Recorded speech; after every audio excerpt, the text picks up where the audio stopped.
नमस्कार। अमर उजाला के लिए मैं संतोष कुमार और हमारे साथ हैं हमारे सहयोगी नवनीत स्वर्ण। नवनीत जी, एक संस्था की जिसकी चर्चा पिछले 2 महीने से नहीं हुई है और उसके पहले जो ही चर्चा में था वो हम दिल्ली के एलजी की बात कर रहे हैं। हाँ बिल्कुल, दिल्ली के एलजी ने भी कहा है कि हमने सिर्फ जो है विकास का काम किया और जो भी गलत काम हुए उसका हमने विरोध किया और इसी वजह से जो है आम आदमी पार्टी की जो है वो कलई खुल गई। लेकिन एक तरीके से देखें ना कि एक तरीके से देखें तो जो आम आदमी पार्टी अलग अलग तरह के आरोपों से घिरी है, जो अलग अलग तरह की जांचें हुई हैं, वो एलजी के मंजूरी के बाद ही आगे बढ़ी। हाँ, एलजी ने मंजूरी देकर मंजूरी नहीं दिया, एलजी ने जो है होम मिनिस्टर को जो है उस जो भी आरोप लगा उसको फॉरवर्ड किया। हाँ, उसमें हाँ, तो कई सारे इश्यूज उठे चूँकि कोविड के बाद तो करप्शन का बहुत सारा चार्ज लगा आम आदमी पार्टी पे। सबसे बड़ा जो है जो शराब घोटाला जो था और नीति जिस पे बैकफुट पे आ गई थी, आम आदमी पार्टी जो आबकारी नीति बनाई थी बैकफुट पे आ गई थी और फिर से ये नीति जो है फिर से पुरानी वाली ही नीति लागू हो गई। उसके वजह से जो है उसके बाद आप एक चीज़ देखिएगा कि पहले भी हम लोगों ने कई एलजी को देखा है, जैसे नजीब जंग हो गए, हाँ, अनिल बैजल हो गए। तो ये लोग हमारे समझ से जो ना हम लोग के पास जो सोर्स से खबरें आती थी या जैसे भी खबरें आती थी एक फूलों वालों के सैर होता था। लेकिन ये एलजी जैसे आए, वीके सक्सेना जो है वो जैसे आए तो 2.5 साल पहले जो है वो फील्ड वर्क में फील्ड में उतर गए। ठीक है, जगह जगह आप देखिएगा कि हाँ, वही कई बार ये होता था कि जैसे एक्टिंग सीएम के तौर पे कई बार नजर आते थे। हाँ। कि कहीं कोई प्रॉब्लम हो, सड़क खराब है, सड़क टूटी हुई है, या सीवर खराब है, या सीवर बह रहा है, पानी नहीं मिल रहा है, यमुना का पूरा आप वो देखने जो सिल्ट वाला जो जब बाढ़ की स्थिति बन गई थी, जो सिल्ट वाला हुआ था, तो उसमें कितना एक्टिव, हाँ, सिल्ट वाला था, नजफगढ़ डैम को साफ करने का था। तो वो मतलब एकदम एग्रेसिवली उसमें काम कर रहे थे।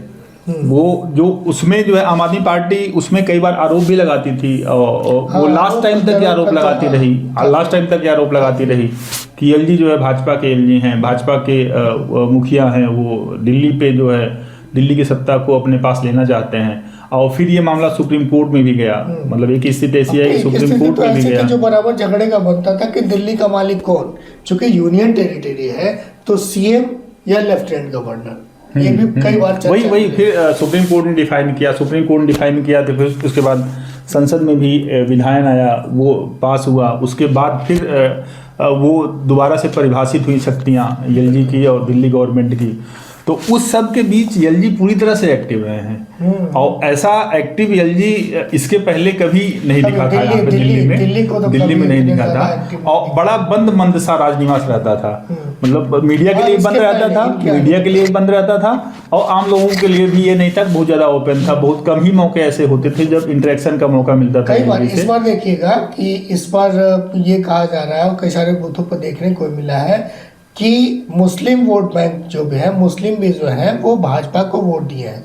तो कई सारी मीटिंग जो है मतलब अपनी अपनी समस्याओं को लेके एलजी राजनिवास में लोग जाते थे और राजनिवास में वो चर्चा करते थे उन पे, मतलब हर वर्ग उनके, जैसे बुजुर्गों का भी जो भी बुजुर्ग है वो भी उनके पास उनका दरबार जो है राजनिवास जो है वो खुला रहता था और वो चर्चा करते थे हर चीज़ों पे और कोशिश करते थे कि जो भी दिल्ली की समस्याएं हैं वो समस्याओं का वो आपने कहा ना कि आप ये कहा था कि मुस्लिमों ने भी वोट किया, मुस्लिम कम्युनिटी ने भी वोट किया।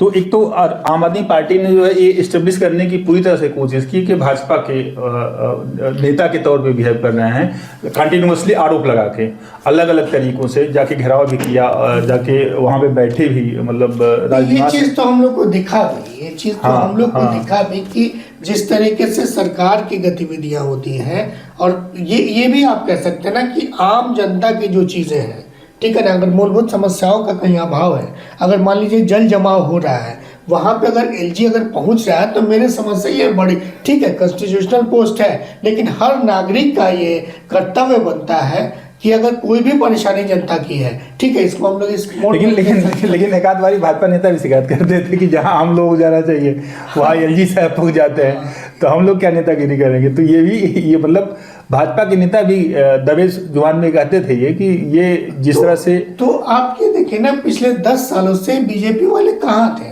भाजपा वाले कहाँ थे। हाँ, अरविंद केजरीवाल के स्ट्रेचर के सामने जो है, हम खुल के ही बोलेंगे, कहीं थे नहीं दिल्ली स्टेट ब्यूरो। हाँ, तो इसमें जो है एलजी जब आते हैं यहाँ 2.5 साल पहले जब आते हैं, हाँ, और जब वो जो है मतलब हम कह सकते हैं एज ए जर्नलिस्ट हम कह सकते हैं कि जो जो चीज़ों का उन्होंने पोल खोला, अजय विपक्ष टाइप से पोल खोला उन्होंने अपने लेवल का पोल खोला। वो जैसे जो कंप्लेन गई उनके पास, जो कंप्लेन गई उनके पास, और मैक्सिमम कंप्लेन भी जो कांग्रेस के थ्रू गई, जो कांग्रेस लीडर मानते कहते भी हैं और हैवी फैक्ट भी है कि कांग्रेस लीडर्स के थ्रू जो कंप्लेन गई, उस कंप्लेन को जो भी अथॉरिटी है, प्रूविंग अथॉरिटी, उसके थ्रू जो है साथ साथ कई सारा जो है तो आपको डेवलपमेंट का काम भी बहुत सारा उन्होंने किया। तो G20 का था, G20 था, उसमें बहुत एक्टिवली काम किया था। एनडीएमसी के बाहर की दिल्ली को सजाने संवारने का काम, उसमें भी बहुत एक्टिवली उन्होंने पार्टिसिपेट किया था। सेक्टर के साथ मिलकर G20 को जो है, और उसमें भी ये आता था कि वो सेंट्रल गवर्नमेंट या एलजी के थ्रू ये सारे काम हो रहे हैं, दिल्ली गवर्नमेंट एकदम कुछ भी सहयोग नहीं कर रही है। उस दौरान ये एलजी हाउस की तरफ से इस तरह से कई बार ये खबरें आती थी कि वो काम जो सारे के सारे दिल्ली गवर्नमेंट को करने चाहिए, दिल्ली एनडीएमसी एरिया के बाहर, वो सारा का सारा दिल्ली सेंट्रल गवर्नमेंट को करना पड़ा। अलग अलग तरीके से जो फंड मिलता है दिल्ली को, उसके थ्रू। और एलजी से जो ताकत मिली विपक्ष को या भाजपा को कहिए या कांग्रेस को कहिए, क्योंकि कांग्रेस के आरोपों पे ही सारा कुछ वो स्टैंड कर रहा था अरविंद केजरीवाल या आम आदमी पार्टी के खिलाफ। हाँ, अजय माकन ने ही पहली बार जो है वो आबकारी घोटाला जो हुआ, आप मनकथित घोटाला ही कहिए उसको, उसमें एक्सपोज करने का उन्होंने अपना पहल किया था उसमें। हाँ, अलग अलग तरह के जो भी आरोप आए उसको मतलब एक्टिवली उसको परस्यू किया उसको, जो भी जांच एजेंसी होती है उसके थ्रू। और इवेंट के देखिए कई बार आप देखिएगा कि जैसे यमुना को सफाई को लेके एक बोर्ड बना था, हाँ, बोर्ड बना था, उसमें उनको अध्यक्ष बनाया गया था। तो एनजीटी कोर्ट ने जो है कोर्ट ने दिया था कि एक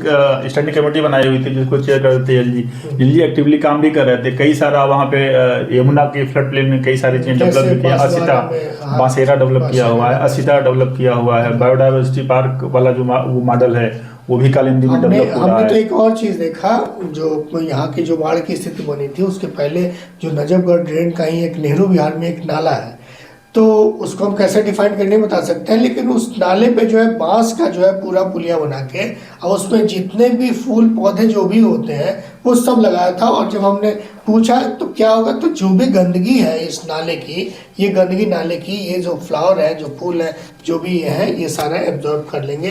क्योंकि वहाँ पे जो मुखर्जी नगर एक एसएफएस सोसाइटी है, वहाँ की सबसे बड़ी समस्या क्या है कि हर साल आपका एसी उस नाले की वजह से, जो नजफगढ़ ड्रेन आके आता है, नेहरू विहार में है, बड़ा सा नाला है, तो वहाँ पे एसी खराब हो जाता है बराबर, फ्रिज, मतलब हर साल जो इलेक्ट्रॉनिक गुड्स खराब हो जाता है। तो वहाँ पे भी हमने देखा कि थोड़ा सा प्रयास था, सफल रहा विफल रहा, वो अलग की चीज़ है। लेकिन जो एक्टिविटी रही एलजी साहब की, उससे कहीं ना कहीं ताकत मिली भाजपा को। बिल्कुल। और ये कितना वोट में कन्वर्ट हो पाया नहीं हो पाया, ये एनालिसिस का विषय है। ये एक छुपे हुए रूप में कहिए तो हम खुद कहेंगे कि एक अमिताभ बच्चन रोल उन्होंने निभाया। तो वही, वो कितना कन्वर्ट कर पाया नहीं कर पाया, या कितना आम आदमी पार्टी के खिलाफ, पब्लिक में कितना आम आदमी पार्टी के खिलाफ गया, तो खूब लगा। आरोप प्रत्यारोप आम आदमी पार्टी ने भी लगाया, लेकिन जो भी चीज दिखा वो या तो आरोप प्रत्यारोप हटा दीजिए, हम लोग भी देखते थे, हम लोग भी लिखते थे, नहीं आरोप प्रत्यारोप से आगे डेवलपमेंटल चीजें हुई। दो चीजें हुई ना, एक तो आम आदमी पार्टी जिन जिन चीजों में कटघरे में खड़ी हुई है वो चीजें फुली आगे बढ़ती नहीं, और दूसरा ये कि जो डेवलपमेंट वाला काम है उस पर भी एलजी साहब जो हैं एक्टिवली पार्टिसिपेट करते हुए देखे, या कई बार लीड करते हुए देखे कि वो रात में भी चले जाते थे, दिन में भी चले जाते थे, बारिश में भी चले जाते थे, धूप में भी चले जाते थे। वो और एक और चीज़ बड़ा इंटरेस्टिंग है, एक इसके पहले ही बता दें कि जो भी मीडिया हाउस का काम होता है, मीडिया का एक आईना दिखाना होता है, कोई भी सरकार जो है उसको आईना दिखाना, जो भी चीज़ें होती हैं।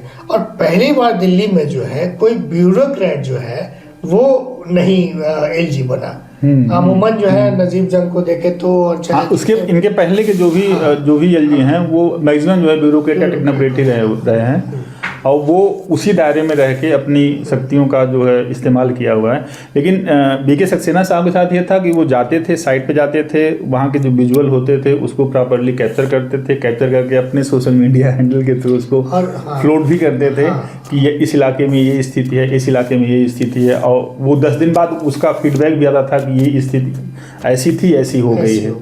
तो मतलब आम आदमी पार्टी तो जो कह रही थी कह ही रही थी, उसके साथ साथ जो ये इनका जो एक्शन था, एक्शन विजिबल भी था कि ये नहीं कि जाके वहाँ के दौरा करके लौटाए, वो दिखाते भी थे कि दौरा करने के बाद किस तरह से स्थिति में वहाँ के बदलाव आया है।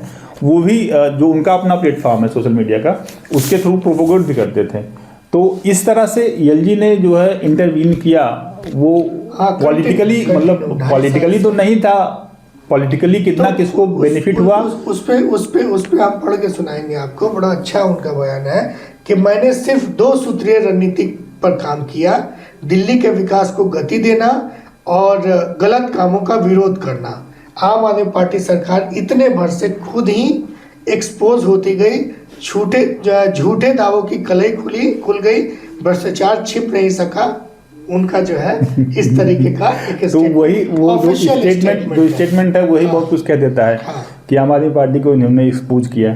वो ये नहीं कह रहे हैं कि ऑटोमेटिकली उनके कलाई खुली एक्सपोज, हाँ वही उनके कामों से आम आदमी पार्टी एक्सपोज हुई, लेकिन वो एक कदम आगे नहीं बढ़ते हैं कि उसका पॉलिटिकल गेन किसको हुआ है, पॉलिटिकल बेनिफिट किसको किसको हुआ। वो तो जनता तय करे कि पॉलिटिकल मतलब किसको गेन हुआ और किसको लॉस हुआ। लेकिन ये भी हकीकत है कि इस 2 महीने आम आदमी पार्टी ये बराबर चर्चा जरूर मतलब बराबर आरोप ये जरूर लगाती रही। वैसे हर राज्य में लगता भी है, जिसका भी शासन होता है तो राज्यपाल हो चाहे उपराज्यपाल हो, ये अपोजिशन जो है ये बराबर कहता ही है कि उन्हीं के इशारे पे वो जिसकी सेंटर में सरकार होती है उसी को माना जाता है, जिसका प्रतिनिधि होता है एलजी या राज्यपाल जो है उसी का रहता है, उन्हीं के इशारे पे प्रेसिडेंट का ही रहता है। हाँ। लेकिन जो सत्ता में होती है सरकार पार्टी, वो मतलब राष्ट्रपति के थ्रू ही वो मतलब उसी के थ्रू राष्ट्रपति अपॉइंट करता है। आप देखिएगा कभी द्रौपदी मुर्मू है, इसके पहले जो है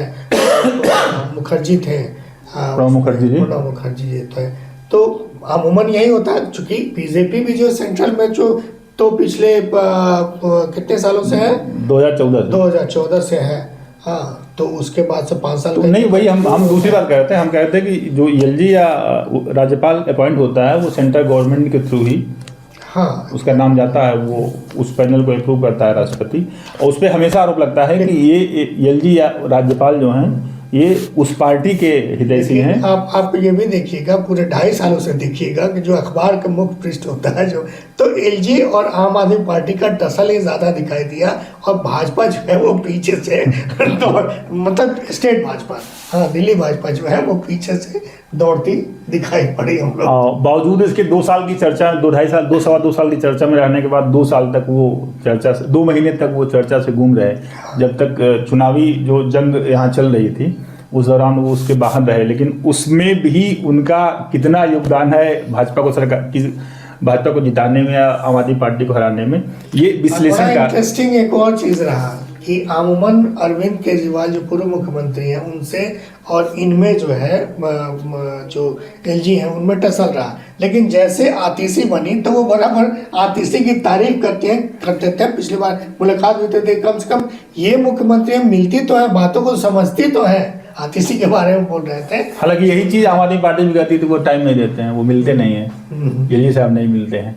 तो जितना उनकी तरफ से था कि ये अरविंद केजरीवाल नहीं मिलते हैं, वही उतना ही आम आदमी पार्टी भी कहती थी, भाजपा वाले भी कहते थे एलजी साहब हमको वक्त नहीं देते हैं। थोड़ी देर पहले आप बोले भी शुरू में, भाजपा वाले भी कहते थे कि हम तो मिलते ही नहीं है। हाँ, वो अपना अलग जो है, लेकिन ये सब ऑफ द रिकॉर्ड वो लोग कहते थे। हाँ, लेकिन वही ना कि इस 2 महीने की सियासी जंग के बीच एलजी साहब गायब रहे, लेकिन उन्होंने जो पिछले 2 साल के आसपास जो उन्होंने काम किए अलग अलग हेड पे, उसका कितना इम्पैक्ट पड़ा होगा इस चुनाव पे, वो विश्लेषण का विषय है। अभी के लिए बस इतना ही। वीडियो जर्नलिस्ट भूपेंद्र सिंह के साथ मैं संतोष कुमार, अमर उजाला के लिए नमस्कार। अमर उजाला जीवांजलि के सारथी की मदद लें और महाकुंभ में स्नान जरूर करें।